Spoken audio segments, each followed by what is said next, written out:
Asante sana kwa kuchagua Shina la Upeo, na jina langu ni Salome Muiruri. Aliye katika meza yetu ya lugha ya ishara ni Wairimu. Kwa takriban dakika 30 tutakuletea baadhi ya taarifa ambazo tumeweza kuzipa kipaumbele siku ya leo. Tuanze na swala la polisi, pale ambapo mamlaka inayoangazia utendakazi wa maafisa wa polisi Upeo wameandaa kikao na wanahabari na kuzua hofu kuhusiana na ongezeko la visa vya ukatili wa polisi. Hii ni baada ya tetesi kutoka kwa wananchi kuongezeka.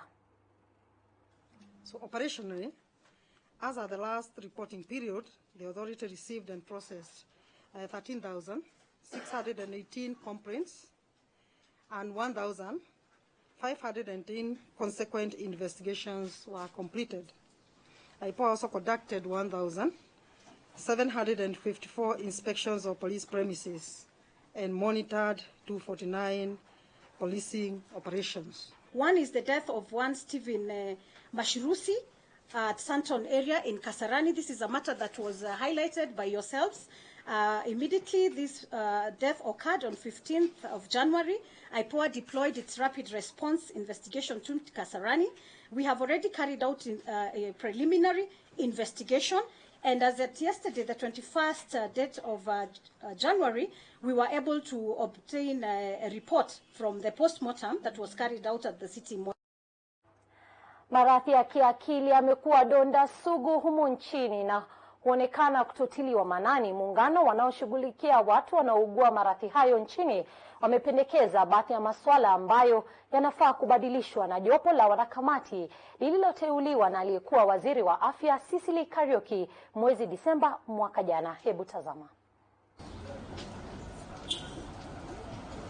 While the efforts of the president to address the mental health situation in Kenya are commendable, as a coalition of mental health advocates, people with lived experience of mental health conditions, caregivers, human rights advocates, among others, would like to raise the following issues. The task force lacks representation from critical constituents, especially persons with lived experience of mental conditions and caregivers. We propose an all-inclusive task force that would focus on a non-medical approach to mental health and adhere to World Health Organization Quality Rights Initiative, where the rights of the person with a mental condition are at the heart of all interventions relating to people with mental health conditions.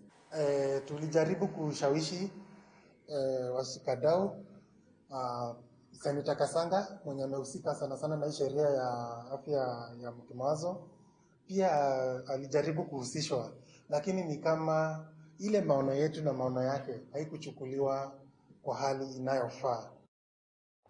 Na sasa tuendelee na taarifa zetu, pale ambapo ugonjwa wa malaria unazidi kusababisha maafa katika shule mbalimbali katika kaunti ya Elgeyo Marakwet, huku wenyeji wakiendelea kuambukizwa na ugonjwa huo ambao umezua hofu hususan katika nyanda za Kerio Valley. Mwanahabari wetu Calvin Chitwa ametuandalia taarifa ifuatayo. Funzi mmoja katika shule ya upili ya Singore na mtu mwingine kutoka eneo la Aror wamethibitishwa kuaga dunia, huku wengine 6 wakiendelea kupokea matibabu katika hospitali ya rufaa ya Iten. Tuliweza kujaribu yenye tuliweza, lakini tulipoteza huyo mwanafunzi within 2 hours ya kufika katika hospitali yetu. Saizi katika ward zetu tuko na wanafunzi kutoka St. Patrick, Singore na Kesup na Mutei Girls bado.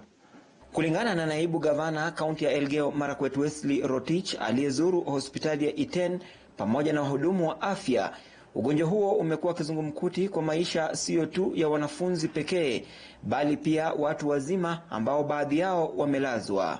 Actually we have never had outbreak in Elgeyo Marakwet, malaria outbreak for a very long time. But I think all the strategies that we have put in place, we will ensure that the lives of our people are safe, and want to urge the members of the community that if you have a problem, if you have you feel like you are not feeling well, please rush to any of our facility, because we have now anti-malarial drugs all over. It's receiving 85 to 100 patients for malaria specifically per day. That tells you how it is serious and how the drugs run out very quickly. But we are in control. We have recalled all our staff so that they can be able to help us. It's overwhelming, but we are going to ensure that our people... Eric Cheruyot ni mmoja wa walioathirika. Unasikia maumivu kidogo ya kichwa na kutapika. nikakuja hapa hospitali. Nikapimwa, nikapatikana na malaria. So nimetibiwa. Maafisa wa shirika la kusambaza dawa nchini KEMSA wamelaumiwa kwa kukawia kufikisha dawa katika hospitali sawia na zahanati kwa wakati unaofaa. So we want to say that if possible the president should intervene and make sure that KEMSA becomes efficient enough. We are even worried that KEMSA will be is the only supplier nowadays as per law to supply drugs, and as we speak they cannot even help us in malaria. In some few counties, malaria is not in every county, it's in some few counties, and they can't supply. So UHC may be a big problem if we don't either reform structures in KEMSA or we make them more efficient so that we don't risk the lives of Kenyans. Wazazi na walimu wametakiwa kuwa waangalifu ili kuzuia maafa zaidi. Calvin Chitwa, TV47, County Elgeyo Marakwet. Asante sana kwa taarifa hiyo. Serikali ya kaunti ya Wajir imejiunga na ulimwengu katika kuidhimisha siku ya vita dhidi ya saratani ya njia ya uzazi maarufu kama cervical cancer. Shughuli hii inatarajiwa kufikia takriban wanawake 15,000 katika kaunti hiyo. Hata hivyo, wakuu wa idara ya afya katika kaunti hiyo wamelalamikia kutokuwepo kwa vifaa vya kutosha kufanya shughuli hiyo ya kupima ugonjwa huo. We have started the cervical cancer sensitization awareness week. We don't have the necessary equipments, although pap smear and this it's something that we can do it in our health facility, but although we need some advanced kind of screening, but at least we are doing the basic for this week so that we also mark the cervical awareness week. At the moment we have an ambitious target of close to 15,000 women, but we know it's an ambitious target, but this is an exercise that is ongoing for the whole month, for this cervical awareness month. But even after the month ends, we still are going to screen women. This is something that happens routinely, and it will not stop when the cervical awareness month ends. Mzozo wa uongozi katika chuo kikuu cha Nairobi ukiendelea kushuhudiwa, Profesa Stephen Kiama anasema kuwa hakuna utofauti baina yake na Profesa Meroka Mbeche, kwani wamefanya kazi naye kwa miaka mingi, huku mirengo tofauti ya wanafunzi ikiwakilisha mapendekezo ya ni nani wanaotaka awe naibu chancellor. Sina tofauti yoyote kabisa na Profesa Isaac Mbeche.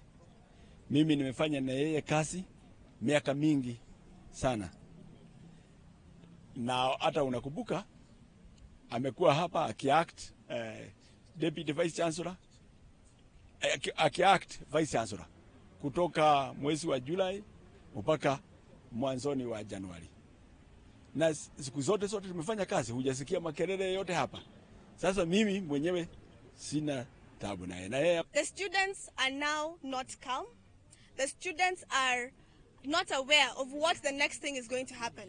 Students had exams and they are unable to do exams because of the issues that have been happening in the University of Nairobi. The issue about a vice chancellor should not be politicized. The issue about the vice chancellor should not be an issue where students feel that the university is going to be dissolved just like the council was dissolved. Students, I want to call upon all students to be calm. And I want to urge the deans of all campuses who have ensured that students' activities are continuing as usual to ensure that that happens. Because at the end of the day, the vice chancellor who's going to be in office is here because of students.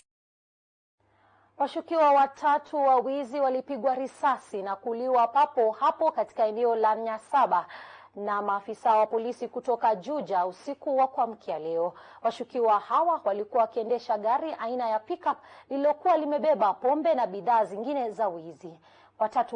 Watatu hao waliuliwa baada ya kukaidi amri waliposimamishwa na maafisa wa polisi na kuwatolea bunduki bandia. Weru Mwangi na taarifa zaidi. Akithibitisha kisa hiki, kamanda wa polisi katika kaunti ndogo ya Juja Bi Dorothy Migarusha amesema kuwa maafisa wa polisi waliokuwa wanapiga doria eneo la Nyashafa mwendo wa asubuhi walisimamisha washukiwa hawa waliokuwa na gari aina ya pickup lililokuwa limebeba pombe, ila wakakaidi amri ya polisi na kutoa bunduki ya kujiundia na ndipo wakapigwa risasi. Today around 5:30 during our normal patrol, our officers using mobile vehicle, they were patrolling within Juja. And when they were heading towards Nyasaba area, they came across a suspicious vehicle which was carrying crates of beer, and they challenged the driver to stop. But instead of the driver stopping, he drove off at a high speed. So our officers gave a chase to the vehicle, and when they neared the vehicle, the occupants of the vehicle alighted. And one of the occupants advanced towards the officers holding something that looks like a gun, aiming at the officers. Migarusha amesema kuwa gari hili lilikuwa limebeba bidhaa zinazoshukiwa kuwa zilikuwa zimeibwa, ikiwemo televisheni, mitaimbo, crates 4 za pombe kati ya vitu zingine, huku risasi 2 zenye urefu wa milimita 3 na bunduki ya kujiundia zikipatikana. And also on the vehicle we had a crowbar that can be used to maybe break houses, and pliers, metal bars, and bunches of key. And also we had a TV which is measuring around 45 inches. So on observation, we also recovered 2 live ammunition, 9mm, and a homemade gun that is capable of firing. Miili ya washukiwa hawa ilipelekwa katika chumba cha kuhifadhia maiti cha General Kago mjini Thika, huku polisi wakiendelea na uchunguzi wa kutambua washukiwa hawa, Bi Migarusha akiomba wananchi walioimbiwa vitu zao kujitokeza na kuzitabua. Nikiripotia runinga ya TV47 kutoka mjini Juja, mimi ni Wero Mwangi. Na sasa tumefika wakati wa mapumziko. Utarejea na taarifa zingine zikiwemo zile za spoti. Kwa hivyo usiende mbali.